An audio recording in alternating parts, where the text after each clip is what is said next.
Мэдээлэл өгсөнд баярлалаа.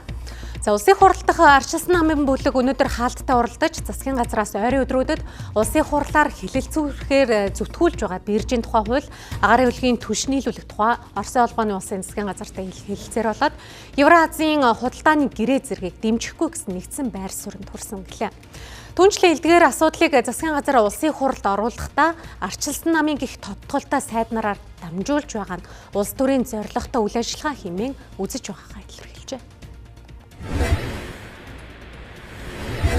Нээлттэй эдийн засагтаа Монгол улс үндсэн аюулгүй байдлаа утсан ч нефт хангамжийнхаа системийг олон их үүсвэртэй болгох нь уг нь бидний зорилго баймар. Одоо бид зөв бодлого байвал ойрын хугацаанд 3 их үүсвэртэй болох боломж биднэрт байна. Оросын холбооны улсаас авдгаар авах, бүгд найрамдах хятад ард улсаас авах, дотоодын үйлдвэрээс авах энэ гарцуудыг бид нээх ёстой. Гэтэл үндсэн хоёр гарцаа хаагаад 20 жилээр нэг л сонголттой байна гэдэг яавч бидний үндсэн аюулгүй байдлын юм бодлого биш ээ. Хэдхэн сарын өмнө бид нар Дулааны 3 дахь цахилгаан станцын маш өндөр дүнтэй тэзүү боловсруулах ийм хилцээрийн тухай яриад суусан. Тухайн үед юу гэж яригдчихсэн бэ гэхээр хилцээр дотор мөн адил тэзүү гэсэн агуулгаар орсон ч гэсэн энэ нь цаашдаа бүтээн байгуулгын барих гэдэг заалтуудыг оруулаад авчихсан байсан.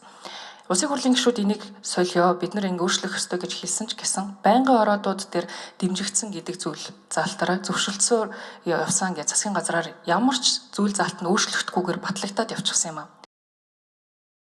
Хамтарсан засгийн газарт Монгол Ардын намаас 12, ардчилсан намаас 8, хүн намаас 2 сайд ажиллаж байгаа.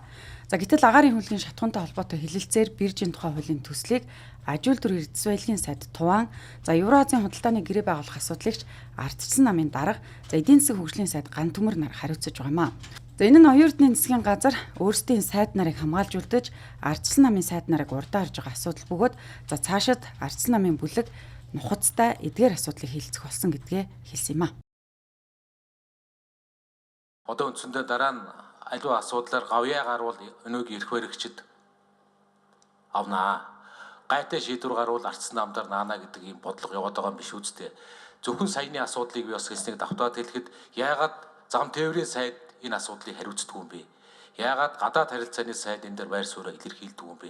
Яагаад тэр уул уурхай эрдэс баялагын сайдад энэ асуудлыг хариуцуулчихэд ингээд бодлого энэний цаана чи юм бодлого яваад байгаа юм биш үсттэй. Евразийн асуудал, за хүний эрхтэй холбоотой олон асуудлууд гэдэг ийм байр суурьуудыг илэрхийлж энэ бол бас намын дотооддод нэлээд тодорхой бидний явдас ярилцах асуудал цаг үеийн шаардлага үүсэж байгаа ийм л нөхцөл байдал болж байна.